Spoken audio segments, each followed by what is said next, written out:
G'day, it's Clive Rocksinger here.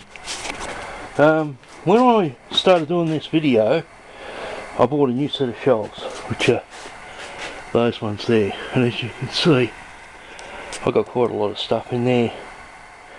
And what happened was the whole garage literally got pulled apart because I had to pull all the stuff out of there, restack it all back in, and you can see how much stuff I've got. I've got quite a bit. And now it's starting to come back to my usual workshop, and this is usually much better than this. This is my home workshop, and I've usually got it pretty clean. But when you're doing a lot of work and you're doing paint and stuff like that, you can't keep it beautifully clean. I painted that bench, but as you can see, I do a lot of work, and you work, things get dirty and paint gets chipped. But this video, what I've got done here is ridiculous. I'd never go to this degree, but what's happening now is this, I'm starting to find a place for all my stuff, and I'm trying to set this up to do things properly. And I now know why I never did this when I was a panel beater. We didn't have time. If I did this in a panel shop, they would be physically laughing at me and throwing stuff at me. And things like they used to throw rolls of tape at me, and my bloke at one stage, he hit me in the back with a full roll of tape in quite considerable size. He threw it the full length of the workshop. It was a beautiful throw, and it hit me right in the back of the head. Jeez, it hurt. But you don't normally do things like this in panel beating. This is bullshit. It's overkill. But what I'm trying to do is lay the foundations for doing things properly. I've got a nice vise now. I like this vise for putting wood in. It was too big to get onto the drill stand, and I actually bought it from my milling machine. I don't think it's going to be any good for that either, but what I am finding is it's really good for wood. It's nice and wide, and it's got this thing here where you can actually just disconnect it and flip that thing up. So I'm trying to get things set up now. It's a little bit more organised, and I'm kind of getting things where I want them to be. I actually used my saw. I cleaned the saw up, I pulled it all apart, and got it all cleaned up. I still gonna need an extraction unit for this. It's actually got an extraction thing on it, so I've got stuff underway. But of course, it's brought me light down here. It's not cutting straight. I think I've filed my line off.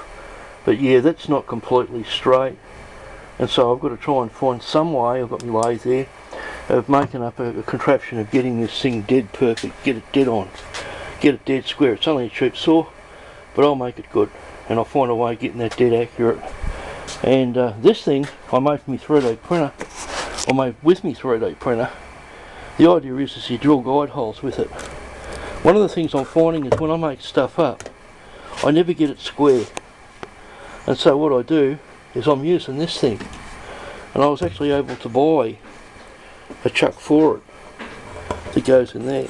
Just pulls out of there, and that's actually a little impact gun. I will tell you, if you buy one of these, it takes like 3 days to charge it up, forwards and backwards. And by geez, it's powerful. It's a wrist breaker. It's quite powerful. I bought that from my RC car. But the idea is I drill it, and it's really, really slow, so it doesn't wear your jig out. I drilled that out, and as you can see, that's still quite tight, and I could reuse that. And that's supposed to be bolted to the other side, and you put it on either side, bolt them together, and it locks itself in like that, and it's all nice and snug, and you bolt them together, and then you've got your jig, and it's exactly the same both ends. And so I do a better job. I've even made up a special thing for gluing up the metal plates on the 3D printer. Bought myself a new glue gun. Yeah, things are rocking and rolling. This thing now welts into the vise. Got a bit of angle iron bolted on the bottom there. So yeah, I'm cooking with gas. It's now becoming quite enjoyable to work in my workshop. I'm starting to get things set up now.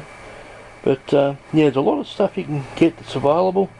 That little thing there, it's a top little gun, but they don't tell you that it takes ages and ages to charge up. And those little lights on the back, I wouldn't take a real lot of notice of them. They kind of give you a bit of an idea But basically leave it on for a couple of days. I think literally it's supposed to leave it on all the time. But it does keep it charged for quite a while. By gee, it takes a long time to charge up, at least 2 days. So, but I like it because it's nice and slow. See how slow it is? And it doesn't really jig out, so when you're drilling that out, see how slow that is? It's not going so fast that it drills the hole out of the jig. And so you can reuse it, it's still nice and slow. And then when you have your hole, a beautiful guide hole to locate with your drill. So I'll do a much better job. I'm trying to do a better job on this. I'm going to make that load testing thing up again, and this time I'm going to do it right. This wood's bloody joined. Look at this. I paid a lot of money for this, and this wood's been bloody joined. And this is very expensive, this plank of wood, and it's been bloody joined. And I don't reckon that when you buy wood of this quality, it's supposed to be joined. I reckon that's a bit shifty myself. That's really high quality wood. That's quite heavy, that bit of wood. But that's the length of it there. That was quite a big, quite a long piece. But yeah, nice quality. Trying to do a good job this time. Very unusual. Never usually had the time when I'm a panel beater. I've got my own shop now. I'm taking my time. This is ridiculous, but luckily there's nobody to throw tape at me, so I'm going to get away with it. Somebody will pull up in their car and come in and say, "Chris, there you go," and throw a fucking roll of tape at me. Anyway, Clive Rock Singer over and out.